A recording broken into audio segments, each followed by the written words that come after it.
নমস্কার, আমি নেহা। খোলা মনের খোলা চিঠি সিরিজের নতুন একটি পর্বে আপনাদেরকে স্বাগত জানাই। আজকে আবারও চলে এসেছি একটি নতুন চিঠি নিয়ে। আজকের চিঠিটি আমায় পাঠিয়েছে শুভজিৎ। প্রাপক হিসেবে দেওয়া আছে আমার তুমি, ঠিকানা প্রিন্সেপ ঘাট, কলকাতা 700072। আর প্রেরকের ঠিকানা দেওয়া আছে তোমায় ভালোবাসতে না পারা এক অপারক, কোনো এক ডাকবাক্সে পড়ে থাকবে, নিয়ে যেও। তবে শুভজিৎ ভাইয়ের কাছে আমার একটা অনুরোধ থাকবে যে কোনো একটা ডাকবাক্সে না রেখে একটা নির্দিষ্ট কোনো ডাকবাক্সে যেন রাখা হয়, কারণ যাকে তুমি পাঠাচ্ছ তার একটু খুঁজতে খুব সমস্যা হয়ে যাবে। কলকাতায় প্রচুর ডাকবাক্স আছে। এটা আমার একজন দিদি হিসেবে অনুরোধ। এবার দেখা যাক ভেতরে কি আছে। প্রিয় কিরণী, আচ্ছা, আমি শোয়ার সময় বারবার কেন তোমায় দেখি বলো তো? বুঝতে পারি না আমি। তুমি তো কবেই সে অন্য কারো বুকে আশ্রয় নিয়েছো, বিয়ে করেছো, সংসার করছো। আমি যেই ভাবি একটু চোখ বুঝবো, হঠাৎ দেখি কেমন যেন তুমি চলে এসো। আমি সত্যি বলছি, আমি তোমাকে নিয়ে ভাবতে চাই না, আমার আর ভাবতে ইচ্ছে করে না এগুলো নিয়ে। কিন্তু তারপরেও তোমার এই ছবিগুলো ফিল্মের মতো চলতে থাকে। আমি বুঝতেই পারি না এগুলো ভাবতে ভাবতে কোথায় হারিয়ে যাই। আগের দিন দেখি আমাদের কেমন একটা সংসার হয়েছে। কি সুন্দর লাগছে তোমায়, সিঁথিতে লাল সিঁদুর, সামনে চুলগুলো এলোমেলোভাবে উঠছে ফ্যানের হাওয়ায়। আর আমি সেই চুলগুলো নিয়ে খেলা করছি। তুমি বিরক্ত হচ্ছ খানিকটা, তাই একবার কটমট করে তাকিয়ে হেসে ফেললে হুট করে।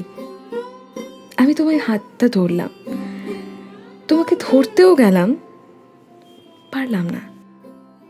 হঠাৎ একটা শব্দে ঘুম ভাঙল। দেখি মা খাওয়ার খেতে ডাকছে দুপুরের। ফোনে সময় দেখি বিকেল 3:30। কখন যে দুপুর গড়িয়ে বিকেল হয়ে গেল আমি বুঝতেও পারিনি একবারের জন্য। আমি আজও জানি না কিভাবে সেদিন আমার চোখটা লেগে এসেছিল, আমি কিভাবে এতখানি সময় কাটিয়ে ফেলেছি। কেমন যেন তোমাকে নিয়ে ভাবাটা না আমার অভ্যেস হয়ে গেছে। তোমায় নিয়ে কল্পনা করা এখন আমার সব থেকে পছন্দের চলচ্চিত্র, যার পরিচালক আমি। কেন এরকম হয় বলো তো? এ কি কোনো অসুখ, নাকি কোনো মানসিক সমস্যা? যদি মানসিক সমস্যা হয় তাহলে এর আমি নিবারণ চাই না, কারণ প্রথম দিকে নিজেকে আটকালেও এখন তোমায় নিয়ে ভাবাটা আমার অভ্যেস। বাস্তবে না হোক, আমার কল্পনায় তো আমরা সংসার করি। ইতি, তোমায় ভালোবাসা দিতে না পারা এক অপারক। আমার এই পুরো চিঠিটা পড়ে একটা কথাই মনে হলো যে এটা কোনো মানসিক সমস্যা নয়, পুরোটাই একটা অভ্যেস। এটা আমার অনুরোধ থাকবে যে যেটা চলে গেছে তাকে যেতে দিয়ে নতুনটাকে অ্যাকসেপ্ট করতে জানতে হবে। এটা আমাদের প্রত্যেকের জন্য ভালো। তাই নতুনকে নিয়ে বাঁচাটা আমাদের একমাত্র উদ্দেশ্য হওয়া উচিত। বাকি যে স্মৃতিগুলো আছে থাক, কারণ স্মৃতি আমাদেরকে অনেক কিছু শেখায়, অনেক ভালো কিছু অনুভূতি দেয়। তাই স্মৃতিগুলোকে আঁকড়ে ধরে রেখে নতুনকে নিয়ে বাঁচতে হবে।